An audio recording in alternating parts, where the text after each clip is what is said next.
개신교는 하나님, 가톨릭은 하느님. 우린 서로 다른 분을 믿는 걸까요? 하나님은 하나, 유일하다를 뜻하고 하느님은 하늘을 뜻하는 걸까요? 둘은 무엇이 다른 걸까요? 성경은 하나님을 여러 이름으로 고백합니다. 하갈이 살해의 학대를 피해 도망쳤을 때 여호와의 사자를 만납니다.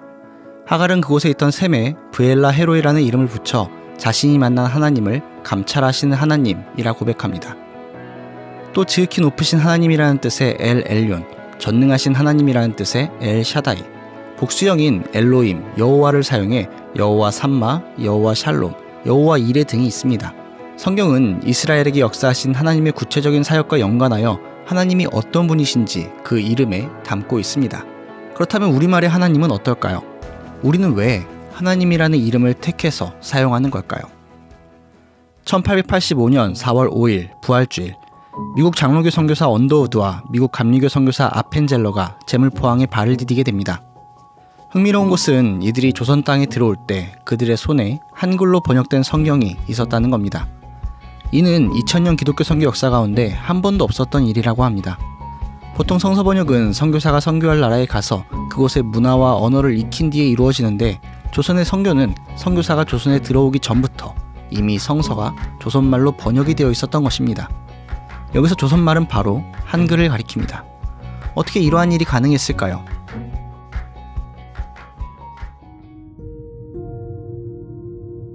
우리나라에 기독교가 들어오기 전 중국의 모리슨이라는 선교사가 신천성서라는 중국어 성경을 만들었습니다. 이때 모리슨은 영어의 갓을 신이라고 번역했습니다. 그러나 한자 문화권에서 이러한 번역은 오해를 불러일으킬 수 있습니다. 혼백이 떠났다 라는 말이 있죠. 사람이 죽었을 때 쓰는 표현입니다. 여기서 혼은 영혼을 가리키고 백은 육체를 가리킵니다. 그런데 이때 백을 떠난 혼을 신이라고 불렀습니다. 딱 떠오르는 게 있죠. 바로 귀신입니다. 그래서 메더스트라는 선교사는 신이라는 번역이 이교도적이고 다신교적인 이미지를 떠오르게 한다고 반대합니다. 그리고는 상제라 번역할 것을 주장합니다. 중국인들에게 상제는 지존의 존재, 바로 옥황상제를 가리키기 때문에 성경의 하나님과 비슷하다고 본 것입니다. 이후 중국 기독교 선교사들은 천주, 상제, 신 등으로 나뉘어 번역을 하게 됩니다. 이러한 중국어 성경 번역 중에 한글 성경도 번역이 되고 있었습니다. 앞서 이야기했듯 선교사들이 국내에 들어오기 전에 한글 성경이 만들어지는데, 이는 중국 만주와 일본에서 개별적으로 진행되었습니다. 1877년 여름 중국 만주, 스코틀랜드 연합장로교회 선교사 존 로스는 조선인 몇 명과 함께 한글 성경을 번역하기 시작합니다. 이들은 존 로스 선교사에게 한글과 역사를 가르쳐 주었고, 이후 기독교 신앙을 받아들인 사람들입니다. 이때 만주에서 번역된 한글 성경은 중국어 성경을 참조하였는데, 한문 성경에 표기된 상제를 한글에 하느님으로 번역하게 됩니다. 이때 하느님은 하늘과 존칭전미사 님이 결합된 하늘의 주인이라는 뜻이었습니다. 이 하느님은 한국인이 전통적으로 이해해온 전능자이시오, 지고자이시며 무소부재하시며 보이지 아니하는 신입니다. 로스는 하느님 그리고 하나님으로 번역하게 됩니다. 반면 일본에서 한글 성경을 번역한 이수정은 신으로 번역하였습니다. 이러한 국외에서의 성서 번역을 거쳐 1885년 선교사들은 한글 성경을 가지고 조선에 들어오게 됩니다. 한국에 들어온 선교사들은 대부분 로스가 번역한 한글 성경을 따라 하느님, 하나님을 사용하게 됩니다. 이는 아래아로 쓰여진 형태였습니다.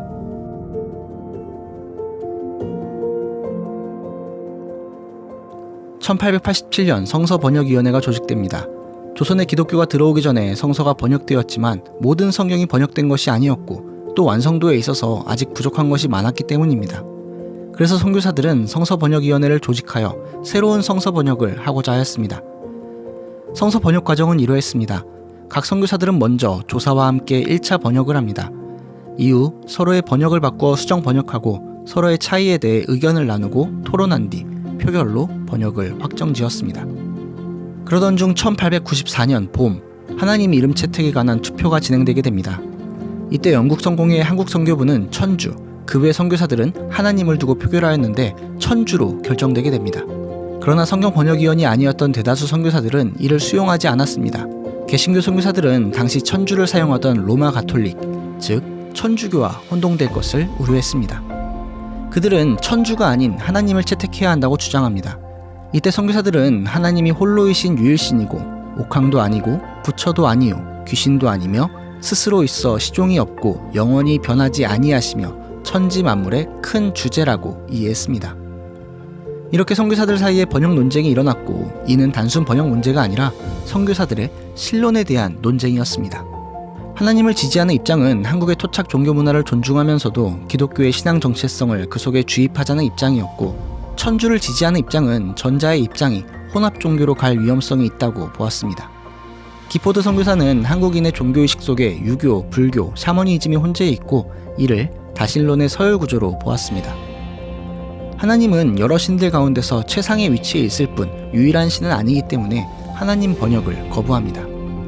그러던 중 1903년 언더우드는 기존에 자신이 가지고 있던 주장을 접고 하나님을 수용하게 됩니다. 그는 중국과 한국의 종교 역사를 연구하다 고구려인들이 크고도 유일하신 하나님을 경배했다는 점을 발견하였고 이것이 기독교의 유일신에 상응한다고 인정하게 됩니다. 1906년 영국 성공회 또한 하나님을 하늘의 주인뿐 아니라 유일신의 개념으로 받아들이게 됩니다. 이때부터 하나님은 다신론이 아닌 유일신론으로서 한 분이신 크신 하나님으로 이해되기 시작합니다.